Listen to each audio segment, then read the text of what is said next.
Ustadz, saya mau adopsi anak Gaza, Ustadz. Boleh gak saya bawa satu anak Gaza ke Indonesia? Anak-anak Gaza ini gak akan boleh dirawat di luar Gaza karena dia akan keluar dari tarbiyah yang harusnya mereka dapatkan. Emang apa tarbiyah anak Gaza?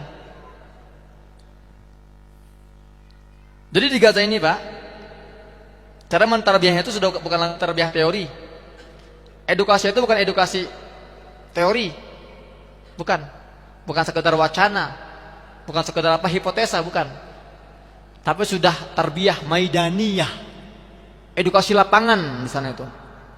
Anak-anak Gaza ini nggak takut mati. Bagi mereka mati adalah sebuah cita-cita. Di Gaza ini kalau Bapak bisa ke Gaza suatu hari nanti, Bapak akan melihat banyak foto-foto terpampang di jalan-jalan, poster-poster para syuhada.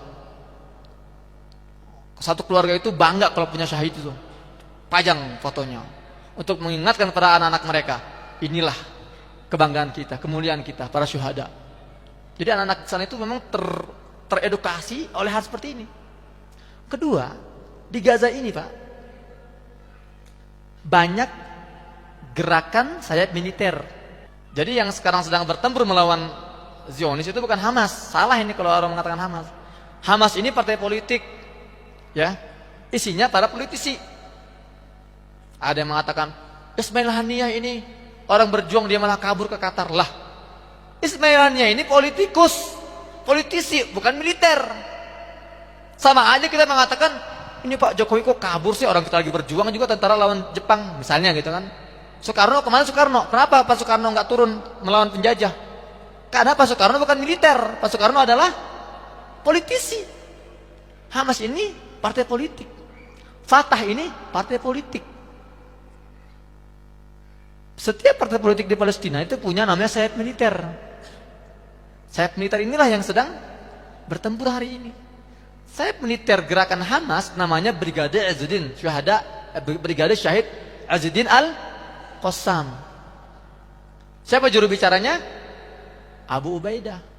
Partai politik Fatah punya sayap militer namanya Brigade Syuhada Al-Aqsa. Jihad Islami, Ormas, punya sayap militer namanya Brigade Al-Quds. Dan sayap-sayap militer ini bersatu padu di lapangan melawan para penjajah. Mereka nggak bercerai-berai di situ, mereka bersatu padu, sif-sifan. Nah, di Gaza ini, Pak, ada tradisi, Ibu, perhatikan ya. Ada tradisi setiap tahun itu ada yang namanya Ard Askari. Apa Ard Askari itu? Parade militer. Jadi, contoh nih, Al-Qassam punya sedikitnya 40.000 personil. Hari itu mereka turunkan seluruh personilnya. Masing-masing divisi ini memamerkan senjata-senjatanya. Divisi roket, mereka pamerkan tuh roket-roketnya. M75, Yasin, Ayas 250, 250. Kemudian divisi sniper membawa senjata snipernya, Al-Ghul. Para pejuang Gaza ini memodifikasi senapan Rusia. Itu mereka modifikasi menjadi senapan Al-Ghul yang jarak tembak matinya itu, Pak, 2 km. Kemudian ada divisi udara namanya divisi Az-Zawari. Mereka berjalan sambil memamerkan drone-drone buatan lokal Gaza. Gaza itu sekalipun di blokade, tapi mereka mampu membuat pesawat tanpa awak namanya Toirot Ababil. Ada 3 jenis.